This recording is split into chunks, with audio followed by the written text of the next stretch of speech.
Hey folks, Quilly18 here, and welcome to a brand new Let's Play for Europa Universalis 4, the Cossacks expansion, and we're going to be playing as the Oirat Horde. Excellent, I'm super pumped for this. The Cossacks expansion adds a ton of great new features, a lot of great UI improvements, a lot of great new diplomacy features, and a couple of other gameplay changes. I think it's going to be an expansion that's very relevant no matter where you're playing. I think it's going to shake up the European theater quite dramatically between the estates and the new diplomacy and the revanche mechanism or mechanic. It's going to be really interesting to play in Europe again. I'm also really looking forward to playing a colonial game, which I haven't done in a very long time, but that is not what we're going to do today. Today, we are going to be playing as a Horde. I have never, ever played as a Horde nation before. I'm really looking forward to it. It's going to feel very differently. There are some new mechanics for the Hordes in the Cossacks expansion. Notably, they replaced legitimacy with Horde unity, and there's the ability to raise provinces in sort of a new and exciting way. So we're going to go ahead and start that up. I have never actually played in sort of really the Far East proper. I did play that one Ayutthaya campaign, but it was mostly, you know, you're mostly dealing with teeny tiny little guys and then a little bit of India for a long time. And yeah, at some point we branched into Ming, but that was later in the game, so it had a very different political scenario. Plus, that was back when, that was several patches ago, a lot of things have changed, and it used to be when Ming would just devolve into, like they would break and be like 99% autonomy everywhere, and it was just a whole different beast. That is not the case today. What I didn't realize, so I picked the Oirat, by the way, as opposed to another Horde, because the other Hordes, say these guys over here, they're just a little bit more sort of Western, and we'd be dealing with a lot of familiar faces. So this way we get to shake things up and play with a different group. There's something to be said maybe about starting on the far East Coast and then working west, but there's a lot of threats around here. Oirats are interesting. They do start with one vassal. They have Mongolia as a vassal. Unfortunately, this is a very unruly vassal. Starts with almost 90% liberty desire, and it's always going to get a 50% liberty desire because of being historical rivals with me, which also affects our relationship with a minus 25% boost over there. This is really, really annoying because to annex a vassal, it has to have less than 50 liberty desire, plus 190 opinion. I think we can probably get the opinion there eventually, just because we can get a plus 200 improved relations with a vassal, so that helps. And hopefully, you know, we can improve our relative strength and improve our opinion and trust, and that might offset things, although there's also the is a Horde penalty. So I don't know if we'll ever be able to annex Mongolia. I have no idea. I haven't really played this area. I don't know what, you know, the tricks and hints and things are for that. Also worth noting, this is a pre-release version of the Cossacks that I'm playing. So I also don't know sort of all the cool tricks and abuses and things that people have found with the new mechanics. So we're going to be discovering some of them together, most likely, and some of them I will be discovering in a few days when the game is released, and then finally catch up to things on the Paradox Plaza and the Paradox subreddit on Reddit, and then I'll be like, oh, I should have been doing that instead. We'll deal with that when we get there. Okay, political situation. Always a nice thing to take a look at early on is to go to that diplomatic map mode, because you can find out where you've got some cores. We actually have 2 on Mongolia. Again, do I just release these guys, wait out the truce, and then re-attack them again and just annex them? Maybe. We probably won't start with that, but that might actually be one of our game plans. We also have a core right over here, which is on Ming territory. Ming's pretty big. We probably don't want to deal with them too soon. We also have a core on Chagatai territory over here, and they have named me their enemy, their rival. So we will do 2 things. First of all, the Uzbeks as well hate us, so it would be nice. The Uzbeks are big. It would be nice maybe to be a little more friendly with them early on, but it is not to be. We are rival hordes, and they already hate me and have named me an explicit rival. So I'm going to rival them back. That way anyone else who hates the Uzbeks, Yarkin maybe we can be friends with. Not likely, but who cares? Who knows? Maybe. Yarkin's got to go at some point because we're both, like, our colors are too similar. That's not allowed. That's not allowed at all. So, you know, one or the other. And yes, we definitely want to rival Chagatai because A, they have one of our cores. B, they are currently weaker than us. They don't start with any allies, so I think we can just stomp them right from the start and get a whole bunch of free power projection. For the final rival, I think I will wait until things shake up a bit because a lot of people, like, we might want to see what we can do with Ming. If Ming hates someone, we might want to rival that person as well. Maybe play diplomatic with Ming for a little while. We'll see how it goes. Religion map mode is another interesting one. You can see these guys here are all Tengri. And we got Confucian, we've got some Vajrayana. Man, if you think I mispronounce things in Europe poorly, just wait for Asia. And then we've got a bunch of Sunni over here, a little bit of Shia, which may not last that long. And the interesting thing about Tengri is this. So, Our power for our religion, we get -2 national unrest. That's great. We are going to be much more stable, a lot less rebellion through sort of normal mechanics, which is good. We also get cheaper regiment costs, which is excellent. But the other power of the Tengri is to name a second religion, a syncretic faith. And basically, this faith will be another religion that we count as being us. Tengri will still be our primary one. If we want to convert provinces, they will always convert to Tengri. But these things here, you can see we have 2 provinces that are Vajraya and 2 provinces that are Sunni, and we can't convert over the Sunni. If we name Sunni as our syncretic faith, then what will happen is these 2 provinces will no longer count as being the wrong religion anymore. They won't get the increased unrest. They won't get the reduced manpower and tax and all those sorts of things, which is pretty cool. Also, our religious unity will improve. Not only that, but the political situation with some of my neighbors will improve. For example, if I look at Nogai over here, who might be in a natural position to hate the Uzbeks as well, cross our fingers, they get a -10 to our opinion because of different religion. If I name Sunni to be the syncretic faith, that will go away, which is very useful. It is worth noting, though, that under alliance actions, you can see it's got a -20 for not same religious group. I will still not count as being the same religious group. I guess it's just the way things work. All right, fair enough. The other thing that's worth noting is this sort of a diplomatic feedback mode, which shows provinces of interest. In particular, we can see we've got 2 provinces of interest over here, which are, because we have cores, we actually can't unflag those. We can flag more provinces as province of interest, and we're telling the world we intend to take these provinces. So if you want to be friends, back off of those. And so that might be pretty handy to do, but it's also really useful to take a look at other neighboring countries. Yarkand over here, for example, actually has no provinces of interest. It's got, or vital interest, doesn't have vital interest. It has strategic utility, which means if Yarkand got in a war over here, maybe even as a secondary person, like they wouldn't care. They would be like, you know what? It's not critical that we get these provinces, but if you give them to us, we won't mind. It will improve our lot a little bit. So that will tie into some of the peace deal stuff. So I think for me, I'm going to go ahead and flag the other provinces Yarkand doesn't care about at all right now, and then we'll take a look. Most likely, I'm going to flag this one as well. We're going to take this. We're going to eat these guys up. We'll take a look at that.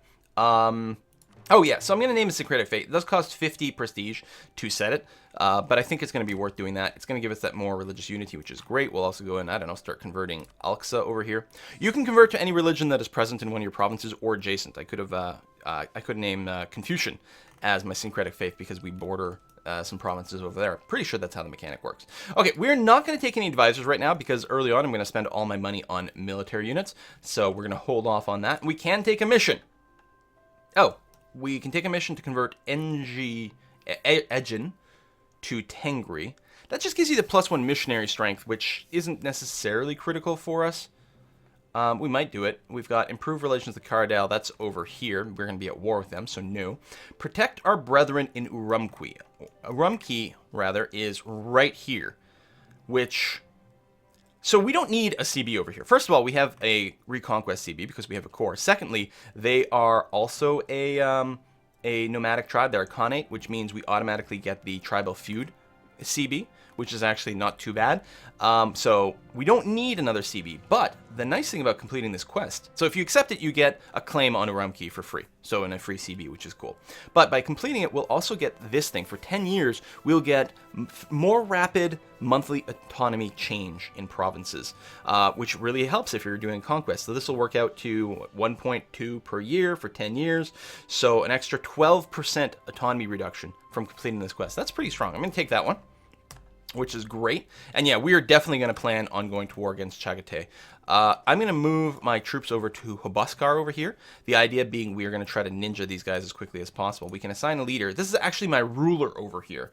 And he's not bad. He's a 335, which is pretty good. I consider, honestly, anything that's got more than a total of 6, I consider to be good. I'm not going to be too picky these days. If it's more than a total of 6 points, I'm going to be satisfied. So there we go. So this guy's really quite good. It would certainly suck if he died, especially with no illegal heir. But you know what? We're a Horde. We're going to use our leader. Plus, he's amazing. That shock early on in the game, we now know is very good. One of the things as a nomad, we can actually have 100% cavalry. We will work our way towards that. We will probably do like consolidate troops on our infantry to bring down that regiment count over time and just start replacing things more and more with cavalry. Oh, another thing to note. Being a Horde used to mean you only ever got one unit type for the entirety of the game until you reformed your government. So you really had to. Now, they did change things here in the Cossacks where you do get some other unit types that unlock, although you really, really need to reform at some point to get a lot of things. I don't think you ever get any cannons as the Horde. I'm not sure, but it's possible. Yeah, literally no cannons, as far as I can tell. Oh, no, I'm wrong. You do. Do you? Is it the same cannons as everyone else? I might be wrong about that. Anyway, in any case, the point is, at some point, we are going to want to reform the government to stop being a Horde at some point, because we can't westernize either until we stop being a Horde. So at some point, we'll want to do that, but I think there's going to be a fair amount of pillaging as a Horde going on over here. I think there was something else. Oh, yeah, I want to summon. I was going to say summon some units.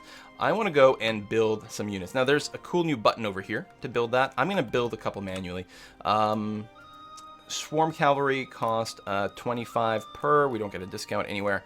I'm going to just build them a wee bit in the back so they're not literally on the front line. And there we go. So we'll just build 2. That's all we have the cash for right now.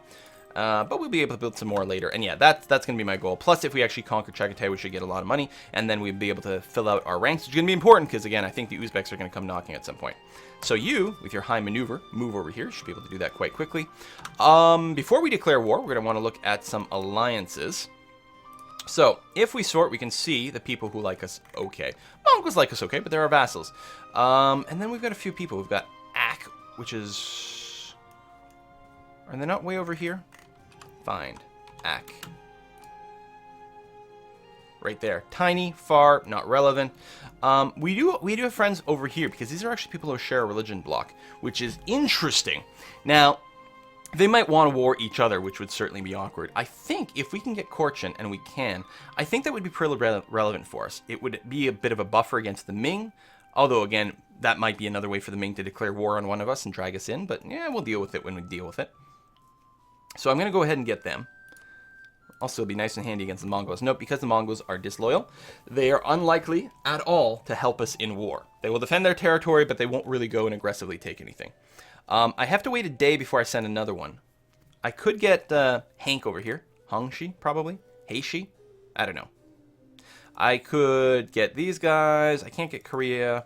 I could get Yeren. Can't get Buryata for some reason. Why is that? Oh, neutral attitude as opposed to friendly.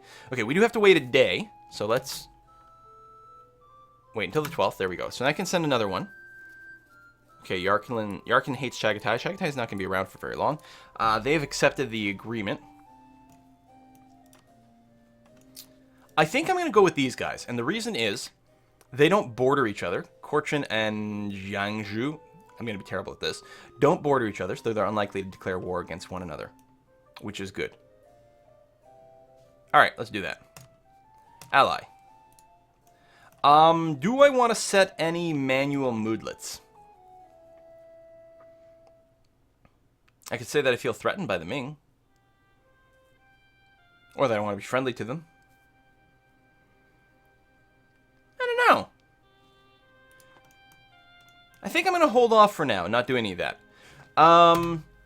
Speed 2 is ready to go. I think what I'm going to do is I'm going to unpause. I'm just going to wait until my troops arrive here and then declare war, and we can jump on these guys because it would be nice to wipe them out or hit them right away and not give them a chance to run. They are a Horde, so they are going to get a 25% shock bonus on their territory, but we are going to outnumber them slightly, and we do have a very, very good ruler, so hopefully that will work out okay. I don't think we're going to have to call anyone in this. Oh, we won't be able to because we're not going to have the favor anyway. So we're not going to be able to call them into an offensive war quite yet. And that's all right. How much does it cost to hire an advisor? Level 1. 16. Do any of these guys... Morale of armies might help us win the first battle. I don't know. Oh! Noble families feud. Oh, one thing I didn't talk about, I think, are the estates. If you're in Europe, you get 3 estates in most of the places. You get the church, the nobility, and the burghers or bourgeoisie, I don't remember. But here, we only have tribes. But they do give us 10% manpower recovery speed, which is nice. Noble family feud. Violence, we can side with 1 and get 6 noble regiments. That's not the right time for that. 25% local autonomy in sets. Where's that?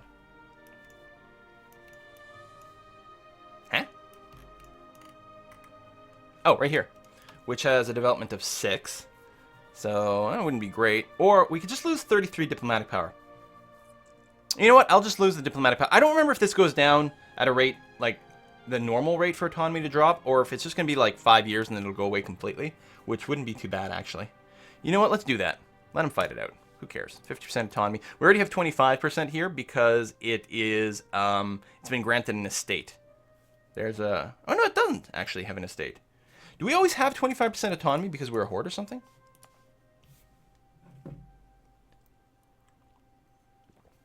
Okay, it tells me what the effect is. It doesn't tell me why it's what it is. I don't know. I could lower it. But then we get unrest, so no. I'm going to hold off. Okay. Yeah, I didn't want to fight rebels right away. That was actually kind of a sucky initial event. Oh, yes, royal marriage with Korchin, royal marriage with Jiangzhou. If I'm going to marry these people, I should learn how to pronounce their goddamn names, but not going to happen. Yeah, finish your move. Okay. I think it is time for us to declare war, and then we can go and jump on these guys. They won't get a defensive bonus because of terrain, but they will get the 25% bonus shock, which is going to be kind of scary. I could wait until a few more of my units get built, to be sure. But I really want to jump on these guys before they make allies. Timurids and Uzbeks. Yeah, I don't want them to ally to Uzbeks. That would be terrible. I think we're going to take the chance. It's risky, but we're going to give it a try. So, we need to pick a CB. We've got Conquest of Urumqi, because we have a claim.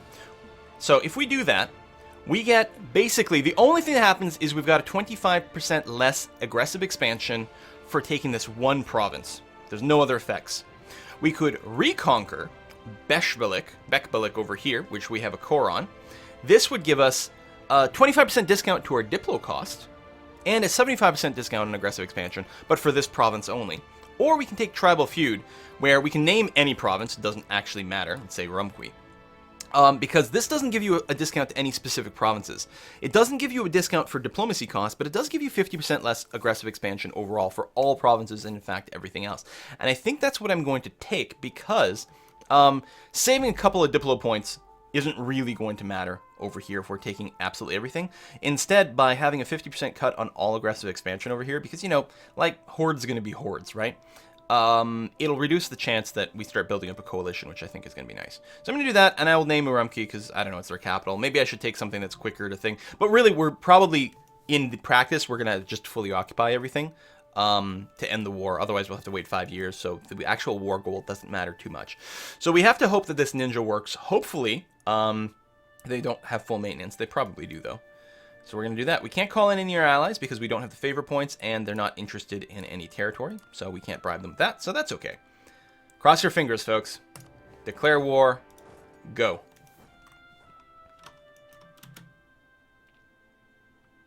All right. Are we going to catch them? 17th, 22nd. We are going to catch them. They actually don't have full morale, and we're going to catch them before the end of the month. So they're not going to get a morale tick either. Oh, that's quite nice. Again, they will get the 25% bonus. They've got a half-decent leader, 3-2.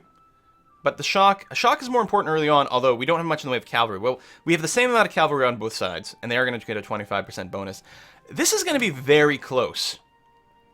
Mostly going to hope for strength in numbers. We do have some more replacement cavalry on the way. If this doesn't go super well for us, we should be able to come back again and ultimately outmaneuver them, but we're hoping to do this overwhelmingly.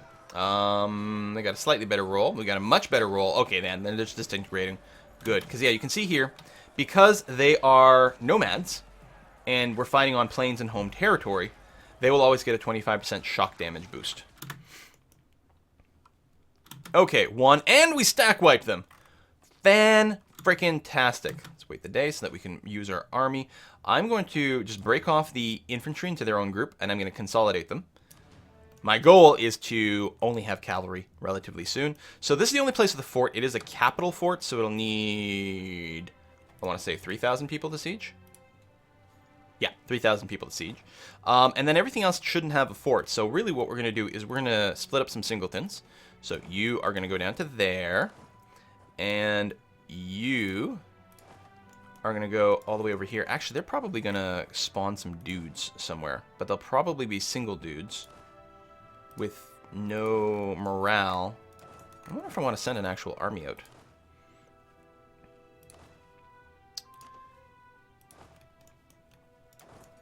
Actually, I probably shouldn't have grouped up my archers because even a unit with like literally a single person left in it can siege a province that doesn't have a fort. So I could have sieged a little bit more, because I got to leave the 3k in there, obviously. But there we are. So they're probably going to build some troops somewhere. They probably already started building troops before the war. So far so good.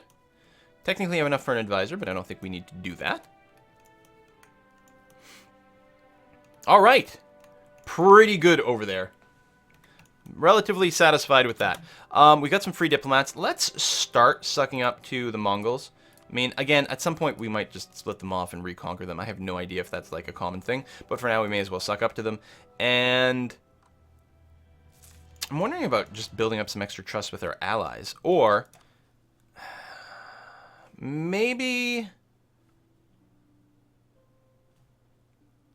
improve some things with Ming. Something like that could happen. Actually, Korea is not in a bad spot maybe for us to make friends with, although they're the wrong religion. Tell you what, as a bit of a safety feature, let's go ahead and suck up to the Ming a bit. I don't think we'll have an early war against the Ming. I think most likely we will clean up another couple of these little dudes, maybe even Yarkin, and most likely get attacked by the Uzbeks at some point. Hopefully not while I'm in the middle of the war with Chagatai, although my troop count is pretty good. That didn't hurt too badly. I mean, I did lose a couple of thousand people, right, that we consolidated away, but we're about to get a couple thousand more, and soon, so this is what? Steppes, so they're going to get no defensive bonus, right? Because that's flat. And this is not cavalry, so they're not going to get a shock bonus. And actually, I'm going to have 2 dudes go in here. Okay, so we're going to be able to flatten that, no problem. Excellent. And get some more war score added. And battle, oh, is that new? That is fantastic. That's better than mousing over individual things. That is really good. That must be new. Maybe I'm crazy and it's always been there since vanilla. I don't think so. Let's go up to speed 3. Smack these guys around. Where among possible they went with, let us appoint a local noble instead. Wait.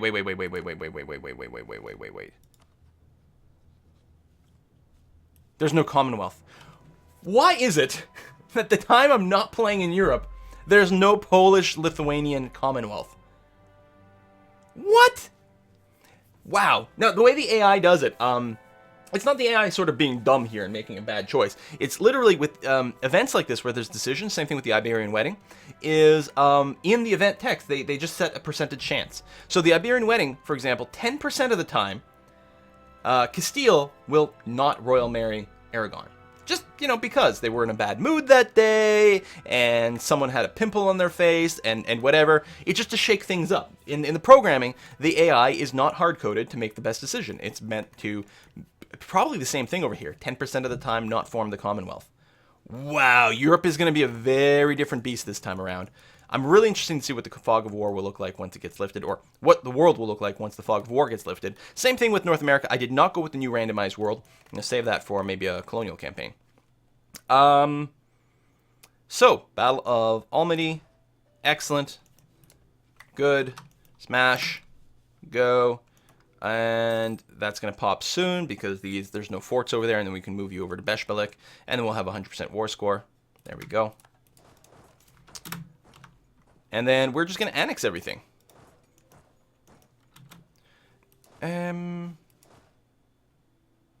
You should be able to win. Still flat land, you've got full morale, and we can actually... No, we can't flip a leader to you. They only have half morale. No, now they have more than that. Oh, but we're locked. Oh, I just got a really good roll there. I mean, I would have needed relatively good rolls to win that. I probably shouldn't have been greedy. You guys stop there. Actually, you shouldn't probably jump in right away. But let's wait. Let's not rush it. There's no need to rush. No need to rush at all over there. There we go. I was going to say, wait until they're together, then attack. Clear that out. No problem. Okay. Oh, we have enough money for another horse. Another horsey, you guys. Let's go. So that's what I'm going to keep doing. I want, like, a full cavalry unit ready to go, or at least bigger than this. Again, I'm worried for the Uzbeks. And, you know, there's going to be fighting more and more hordes, and just having more cavalry is going to be the determinant for a lot of the wins. All right, good. Flattened you out. Excellent. And you've got nowhere. Oh, you are running, but you're going to run over there and get stack wiped, which is fine. And again, we are on the verge of getting 100% of the coverage over here, so let's go up to speed 4. There's nothing else I need to do. No, I want to keep one diplomat open so that we can peace out. Excellent. Let's all organize to the capital. This is a mountain, though. So, supply limit is 6 in the steppes, 4 in the mountains. So I guess, actually, it'd be better if we just hung out in the steppes. Although, with the development... Oh, shoot, shoot, shoot, shoot, shoot. Okay. Uzbeks declaring war on me. Alright, our allies honored the call. Thank you for that. Mongolia, of course, is here as well. That's where my troops ran to.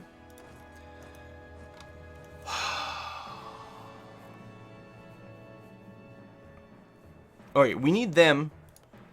We need to fight in the steppes, or have them attack us in the mountains. Well, it doesn't have to be steppes, as long as it's flat land. And I think desert will count as that. I'm not sure. I think it's just as long as it's not hills. Alright, these are about to finish. I think what we're going to do is we're going to group up our army in Hobokskar.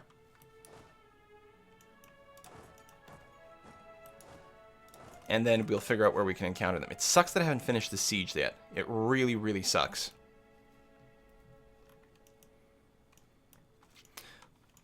We may pull back a little bit more. What we don't want them to do is to get into Kobdo. That would be the worst, because then we'd have to attack into the mountains to stop the siege of our capital. If need be, we can pull back all the way to over here, and that wouldn't be so bad. We should see them coming. Actually, I have no idea where they are right now, which is odd. Okay, these guys are just about to tick, yeah? Good. Okay, and we did finish. Oh, that was a lucky roll on the capital there. That's very good, and these guys are about to tick. Okay, 16k. That is a lot of dudes. We will get a pretty substantial defensive bonus on the steppes or in the mountains. But we have to wait until our allies show up here. Ming, if I get military access through you, I think my allies can move through you as well, which is going to matter for Jianzhou. Korchin can already move through, and in fact is doing that. They've got a good number of troops, which is great. So yeah, we're going to pull back to Kobdo. We can't afford to lose a battle somewhere else. Not before our allies show up. I want to let this finish, though. Even if it means sacrificing these troops.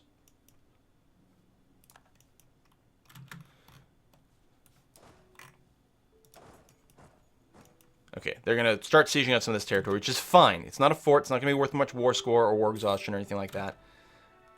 Peace offer from Chagatai. We're at 99%. Would you just give up everything, even though it means the end of your country? Oh, you would. And all your gold. Okay, you would do that as well. I think that's pretty much it. Okay, let's do that. Boom. Which will give me some power projection. Okay. Then we get tribal conquest. We get the lowered autonomy. Great. No, don't run that way. Run like this. Even though it'll technically take us slightly longer, it will hopefully avoid some of these problems. That can go away. We need a new mission. Reclaim this province from the Ming. No, we're going to hold off on that. Improve relations with Cardell. No. Rival of our rival. Nogai. Yeah, let's try to make friends with Nogai. Because you hate the Uzbeks as well. Yeah, let's absolutely do that. Sucking up to the Ming, I think, paid off a little bit for that thing. So yeah, you can see Jiangzhou can walk through it here. Now that they're here, really they can just walk through Korchin. But we'll keep this around for a little bit longer, since I'm not above my diplomacy limit yet anyway. We'll just wait for this diplomat to come home, then we'll send him to suck up to Nogai. You guys get out of there, because you'll probably get pounced on. Oh, not quite yet. Okay. I should tell people can attach to this army. Now, we can't attack into the steppes and still get a defensive bonus, which is good. Or the shock bonus, which is good. States demand control of territory. Right. Their loyalty will drop by 1 each month because they need at least 33%. So, we will give them some... oh, we got to start coring soon, too.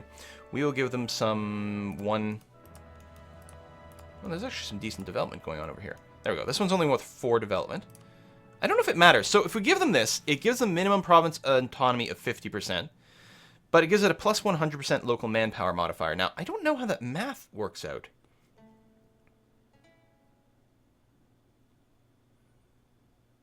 So, okay.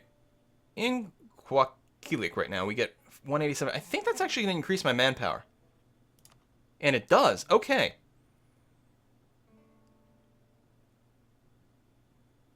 Alright. So we get less tax revenue, but a lot more manpower. But, because what I was thinking is, I will give them a bunch of places like this. I have a lot of, like, crappy development. They don't care what the development of a province is. They just care about actual number of provinces. So I guess I will still do that. Especially since they're developed on the military side, actually, this makes sense. Give military-based provinces to tribes, and keep economic provinces for ourselves. Is that going to be enough? Yeah, that's enough. Good. Okay, so you're once again satisfied with that, and presumably giving you provinces boosts your loyalty. Actually, it's 50%. I could give them this. It would cost me money. Oh, I have a bunch of money. I need more troops. Boost their loyalty to 60, which would give me a discount to cavalry. Would that pay for itself?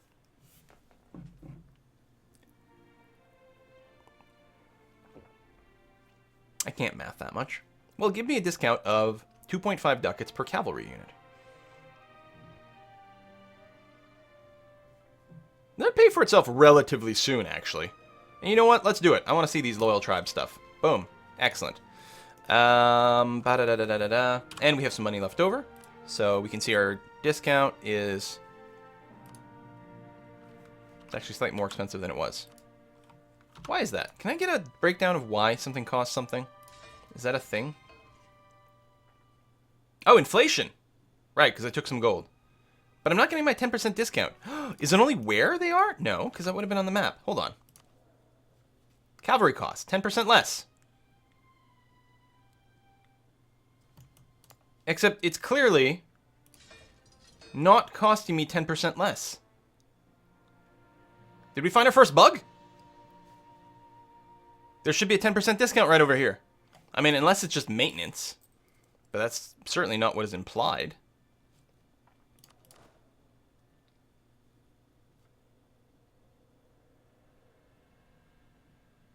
We're not getting math on this. I think we may have found our first bug, you guys. Cavalry cost 10% less. We should be saving 2.5 ducats for every cavalry try to build. And it's not there. So I bribed these guys for nothing. And on that growl, thanks for watching, folks. We're going to see you next time when we fight the Uzbek Horde over here, who do outnumber our troops almost 2-to-1. But we have some allies, which is great. See you next time, folks. Oh, one thing to note, too. With the new diplomatic model, it makes it hard for someone to, like, quickly create a couple of alliances and then use that to jump on people in early war. Uzbeks might have allies. And they do. But without favor buildup, these guys weren't able to join into the war, which is nice. Plus, they're further away. They may not have done it anyway. But I have defensive allies.